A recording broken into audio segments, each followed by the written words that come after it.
Jeffree Star called out Claire's for their possibly contaminated makeup, and people aren't surprised. Before I get into the tea, I just want to put out a disclaimer. Please do not send any hate or threats of any kind to Claire's, Jeffree Star, or anyone else involved. About getting your ears pierced at Claire's, go to a tattoo shop instead. I hear they are the safest, and I bet you already know a fair amount of tattoo piercing parlors too. Get your ears pierced at a tattoo shop. They properly sterilize everything. Another person felt differently and defended Claire's. Just because you go to a tattoo place doesn't mean they won't mess up the piercing. It's all about training. Most of the time people get stainless steel because it's cheap, and that's why they get infected. You are allergic to the metal, not Claire's fault. Someone responded and said, it is Claire's fault because they allow teenagers to pierce people with guns which cannot be properly sterilized, so they harbor tons of bacteria and can spread bloodborne illness. On top of that, guns split the ear, causing trauma to the tissue. Another person talked about the piercing method being unsafe and unsanitary. The hole a gun creates versus a needle are very different. Get a piece of paper and stab a pencil through it. You get a jagged hole. Needle will be clean. That aside, the training those people have is basically none. I've been told they practice on a piece of cardboard one time, and that's about it. The gun is also extremely unsanitary in general. Needles are always fresh at a tattoo shop, and everything is sterilized and up to standards. Claire should have been canceled decades ago. Don't use a gun. Always a tattoo shop. And some other ex-employees drag Claire's for their working conditions. I used to work there, and we were forced to wear the jewelry, then sell it to customers. So gross. Oh, and you can't refuse to wear it. At all. Or they threaten to fire you. LMAO, I got a write-up from not wearing my DTI, so I quit after that. I used to accidentally take home my DTI, and my manager didn't even care. We would keep it, LOL. Haha, same. I got written up for accidentally taking a bracelet home. Like, your $2 cheap as Shortly after all the replies, Jeffree tweeted, okay, now I'm hearing horror stories from all you guys about ear piercings at Claire's. Guess I'll forget about that video idea because I don't want an infection or now asbestos contamination. The comments on this tweet were more positive. Some people said their ear piercing experience at Claire's was good. Was I the only one who had a good experience at Claire's? Nope, I've gotten 3 piercings there and haven't had a problem. I took my daughter, it was great. I went there to get my second and third holes done along with my cartilage. My piercings are fine, except the second holes are a tad lower so they don't line up perfectly. Same, I got my cartilage pierced a long time ago and no issues. But many people continue to say piercing guns weren't a good idea. Piercing guns are extremely dangerous because you cannot clean them properly. I beg you to see a professional next time. Go to a tattoo piercing shop. Honestly, a needle is so much safer and easier to heal. Not whatever place, a proper piercing place, done with a sterile needle. Piercing guns are the devil. They rip the skin apart and can't be sanitized. Can't believe this is still happening. Even YouTuber and body modification enthusiast Rolly West said to Jeffree, OMG no, please don't do that. I don't want you to end up in one of my piercing fail reaction videos. And I will say, going to a tattoo parlor or piercing shop is the right thing to do.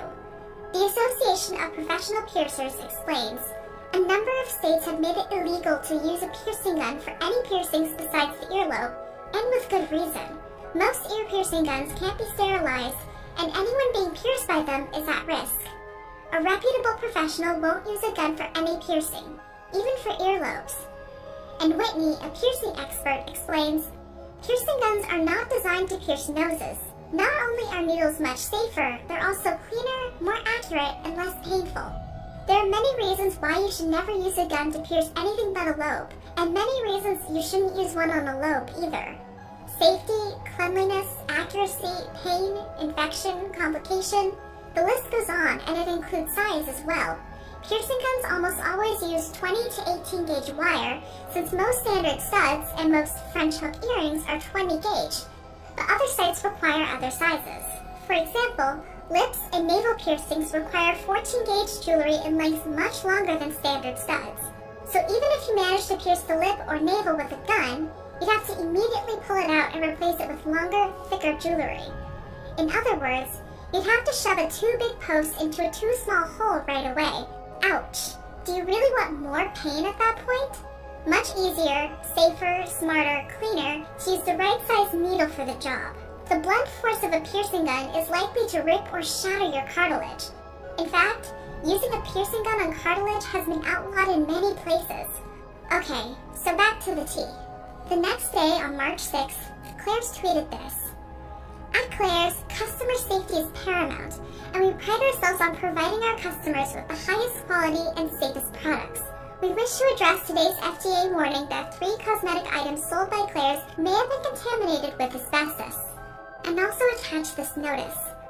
We assure customers that our products are safe. Out of an abundance of caution, we have removed the 3 products identified by the FDA from our stores, and are also removing any remaining talc-based cosmetic products. We will honor returns of any Claire's talc-based cosmetics. There is no evidence that any products sold by Claire's are unsafe.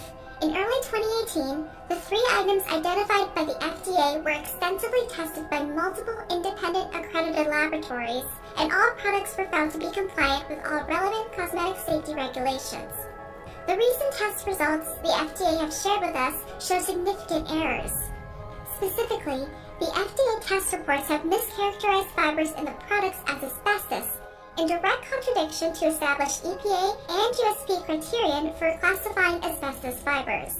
Despite our efforts to discuss these issues with the FDA, they insisted on moving forward with their release. We are disappointed that the FDA has taken this step, and we will continue to work with them to demonstrate the safety of our products. On March 12th, Claire's officially recalled the 3 cosmetic products that tested positive for asbestos during the FDA testing. Even though Claire's got rid of their products after the FDA mischaracterized the fibers in their product, people were still not happy about the way Claire's responded in their statement. You're mad that FDA decided to release their findings? Get a grip. We are disappointed that the FDA has taken this step, so you'd rather let people continue to use the contaminated products? I'm rolling my eyes this morning reading this statement. We're disappointed that you didn't care enough about consumer safety to comply. Why take chances? Some people criticize Claire's customer safety. Can we talk about how y'all my ears for life because of your piercing guns? You've had problems long before this. Don't act like you give a damn about customer safety. I'll post pictures of my ears in the comments. I'll never be able to wear earrings. Oh honey, I feel you. My mom made the mistake of taking me back to get my cartilage done there, and I have so much scar tissue. Can't wear normal cartilage earrings in it because it's like permanently swollen. And don't even get me started on my earlobes. Customer safety is no paramount. If it was, you could have fully trained the employees instead of us watching a stupid video, and the piercing guns aren't even sanitized. They're left in a drawer with germs and are cleaned with alcohol wipes. And others brought up Claire's past asbestos controversy. Not.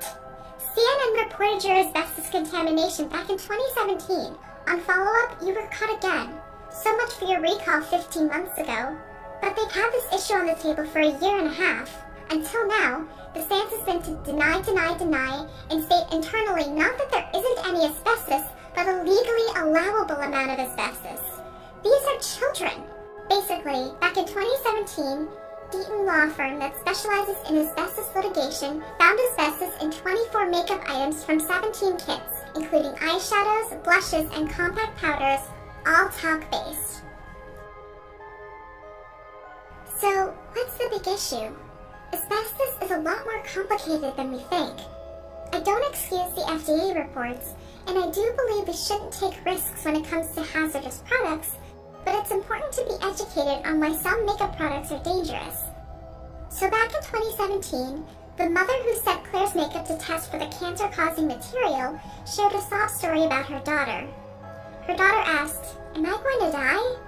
The mother responded, "There's no right answer to that because I don't want to lie to her." This confused a lot of people, and one person took it to Reddit to ask, "Very disturbing story. How the hell did asbestos get in there?" Many knowledgeable people shared these interesting findings. Tremolite is a naturally occurring mineral that is often found in talc in minute quantities. However, there's no study that I know of that has ever robustly linked the occurrence of tremolite traces in talc to mesothelioma when using makeup or talc products. There's one study of talc miners in New York that found 8 cases of mesothelioma in a tremolite-contaminated talc mine, but it's important to note that these miners worked for decades in very dusty talc mines, quite different from a brief exposure to it in tiny traces in tremolite in makeup. I guess a cumulative 1 million times greater exposure in the mines. On the other hand, there appears to be a link between talc itself and cervical cancer. Nevertheless, due to the concerns of tremolite and talc, most products that formerly used talc have been phased out and replaced with starch. Given the mother works for a law firm, I suspect she knew before testing that the makeup would test positive for tiny traces of tremolite. There may have been money involved here. A student in my geology department analyzed talc products in the early 2000s as part of her third-year project before talc was phased out, and found 40% of talc products had tiny traces of tremolite. What's more, tremolite in talc usually isn't asbestiform. So merely finding tremolite doesn't necessarily mean that it's asbestos. Mr. Fitzgerald, from the article, plays fast and loose with this distinction and has argued that you can use X-ray diffraction to identify tremolite asbestos when in fact all it can find is tremolite. The kid will be fine. Asbestos is only a problem when you inhale the fibers, and a lot of them over a long period of time. It's good to pull the product, but there doesn't appear to be any reason to worry about the kid's well-being. However, one person explained that even a short amount of exposure to asbestos could be life-threatening, claiming his colleague passed away after ingesting a single fiber of asbestos. Source: colleague of mine died last year of asbestos-caused cancer, 25 years after working for a few weeks with asbestos on a construction project. But others explain that a single fiber doesn't harm anyone. Please stop spreading lies. It does nothing but get the uninformed all worried. The stuff isn't kryptonite. Asbestos-related illnesses are occupational disorders caused by high levels and repeated exposure. If the single fiber lodged in your lungs causes cancer, then everyone that has ever been on the street in any major city should be dropping dead like flies, along with anyone that's ever lived in a home more than 30 years old. Agreed. All the employees at Sun Studio in Memphis, where Elvis recorded, should have cancer. The sound panels in the old studio are still there. They are made of asbestos. The risk of cancer increases with exposure to the particles over long periods. They haven't removed it because it is safer to let it be, as it isn't crumbling, and removal would create significantly more of the dangerous dust. Very small amounts of exposure at one time will not cause mesothelioma or cancer in this case. Good on the family for catching this, but the little girl shouldn't be too concerned. Asbestos is naturally occurring and in the air you're breathing right now, just like mold. Small amounts don't harm you, chronic exposure does. As you said, a few weeks of exposure to high levels of asbestos qualifies as chronic exposure. Sorry about your friend, but you're wrong. To further explain, there are different grades of talc: medical, cosmetic, and industrial grade. We're going to be talking about cosmetic grade talc, also known as talcum powder. Talc or talcum powder is used in many cosmetic products, such as foundation, creams and moisturizers, eyeshadow, blush, mascara, lipstick, deodorant, and loose and compressed makeup powders. Talc can be contaminated with asbestos fibers. According to the Mesothelioma Center, talc and asbestos are minerals that form together. That means talc mined for commercial uses can be contaminated with asbestos. In other words, some talcum powder products are contaminated with asbestos while others are not. Whether a talc product contains asbestos depends on where the talc was sourced. Some talc mines are contaminated with asbestos and some are not. Why is talc used in makeup? The Mesothelioma Center explains it is the softest mineral on Earth and is known for its ability to absorb moisture and reduce the appearance of oily skin. For example, talc-based face powders are commonly used on top of cream foundations to set the foundation so that it stays in place and looks naturally dry instead of oily and shiny. There is such a thing as asbestos-free talc, but it's a difficult process. The FDA explains, it is important to select talc mining sites carefully and take steps to purify talc to prevent asbestos contamination in cosmetic products. Unfortunately, this is easier said than done. And sometimes there's simply the lack of regulation around cosmetic-grade talc. The Mesothelioma Center explains, asbestos ends up in makeup because of poor regulations involving cosmetic-grade talc, which is also known as talcum powder. There's a long history of asbestos remaining in talc that is certified asbestos-free. Manufacturers don't purposely add asbestos to cosmetics, but there is a lack of regulation around cosmetic-grade talc. Because of that relaxed oversight, no one is checking for the presence of asbestos. That means companies can get away with not testing their talc for asbestos before putting it into their products, possibly harming consumers. However, despite all the research and people who develop asbestos-related cancers, Studies on the link between exposure to talc and cancer are still inconclusive, but many other countries recognize asbestos as a dangerous mineral. More than 50 countries, including the United Kingdom, Australia, Canada, and all 28 countries of the European Union, have banned the use of asbestos. And there's even an increase in asbestos talc lawsuits in recent years. In fact, in March 2018, Claire's filed for bankruptcy because they were $2 billion in debt.